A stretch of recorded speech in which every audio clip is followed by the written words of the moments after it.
Terima kasih atas kedatangan dan kami ucapkan selamat datang peserta di KPM 3 angkatan ke-9 ya dari Provinsi Jawa Tengah.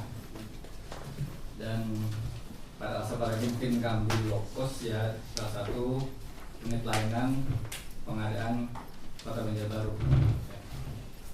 Barangkali di sini juga nanti mungkin kami bercerita sedikit tentang sejarah berdirinya unit layanan pengadaan Kota Banjarbaru. Saya perkenalkan dulu Pak. Nama saya Maulana.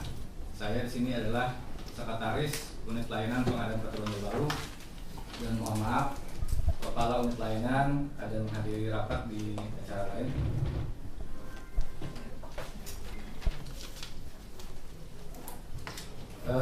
Unit layanan pengadaan Kota Banjarbaru ini kami lahir ya tahun 2006.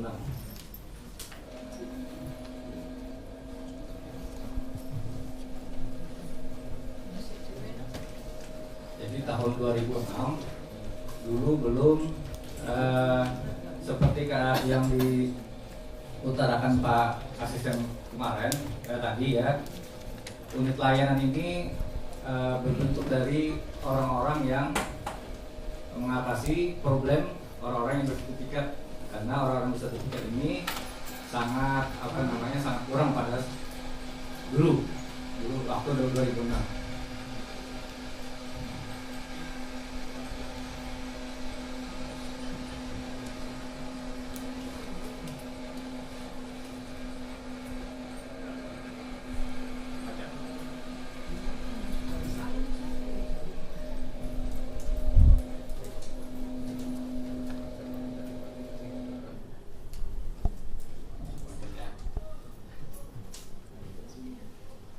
Tolong dimanualkan saja.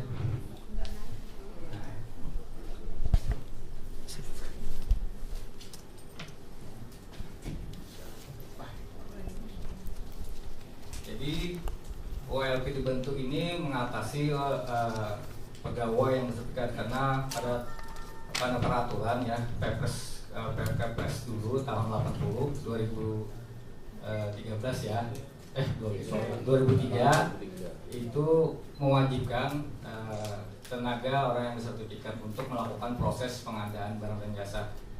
Jadi oleh wali kota juga wali kota terus dari Bapeda, PU ada pemikiran bagaimana cara mengatasi permasalahan kekurangan tenaga itu. Jadi pertama juga dibentuk OLP adalah penerapan good governance ya pemerintah untuk bagaimana pelayanan yang baik ya untuk masyarakat dalam bidang pengadaan barang dan jasa. Jadi di situ ada Bapeda dan PU karena kegiatan yang banyak melakukan pelelangan pada saat itu adalah dinas PU, dan di SKPD lain juga kekurangan tenaga bersertifikat, dan itu secara hierarkinya tidak diperbolehkan untuk memproses pengadaan barang dan jasa karena sudah menyalahi prosedur. Jadi saking saking banyaknya juga kewalahan. Jadi kepikiran bagaimana menyatukan, membuat sekretariat atau semacam bentuk unit layanan pengadaan untuk melakukan proses pengadaan barang dan jasa. Setelah itu tahun 2006 lahirlah SK Wali Kota Banjarbaru nomor 113 tentang pembentukan sekretariat unit layanan pengadaan Banjarbaru. Ini sudah mengatasi permasalahan kekurangan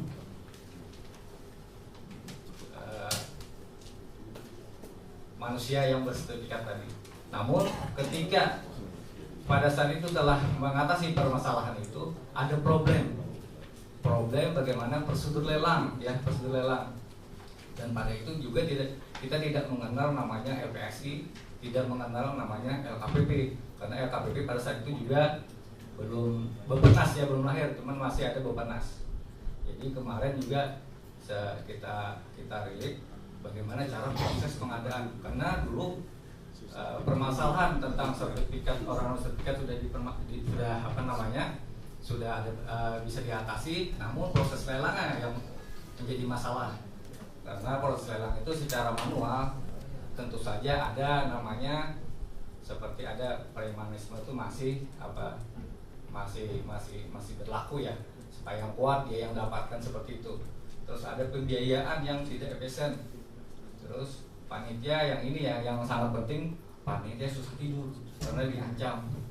Ketika ada pemasukan penawaran waktu manual, ya kita juga bagi penyedia yang tidak ada berkepentingan dilarang masuk, dilarang menawarkan penawaran. Jadi di situ bagaimana cara lelang secara terbuka. Kalau kemarin juga kita bekerja sama dengan pemerintah Surabaya, itu adanya Semi-Eprok ya. Jadi Semi-Eprok dulu ada Ibu Risma dulu, kalau Ibu Risma dulu di bagian pembangunan atau melahirkan Semi-Eprok ya. Namun Semi-Eprok ini juga ada kelemahan, karena pertama di dalam Semi-Eprok ini unleashing terus ada pemasukan masih dilakukan secara manual ya. Jadi semacam ada masih pertemuan, ada kontak antara penyedia dengan panitia. Jadi di situ ada namanya ya, ada kepentingan bisa dilakukan ya. Jadi setelah kita melakukan itu juga, dan itu anggap senusantara ya permasalahan seperti itu. Jadi lalu LKPP lahir meluncurkan LPSI-nya ya. Jadi pada tahun 2008 kita langsung pindah ke LPSI yang dibentuk oleh yang dicetuskan oleh LKPP. Jadi proses ini hampir yang namanya unleashing terus pemasukan itu secara online. Jadi tidak ada tatap muka kecuali nanti setelah namanya dinyatakan ada klarifikasi, paling itu yang ada temuan dengan si panitia. Jadi disitulah bedanya dari Semi-Eprok sama dengan tool elektroniknya yang ada di LKPP cantumkan. Terus mungkin ini ada keuntungan menggunakan Eprok ya. Pada tahun 2000 Kepres 80 harus ada perubahan lagi dengan Perpres 54 dan sekarang juga ada Perpres 70.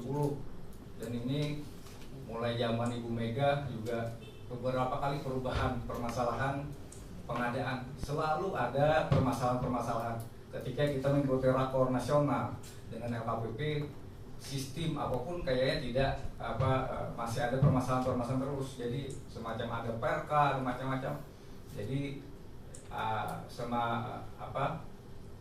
selalu ada penyempurnaan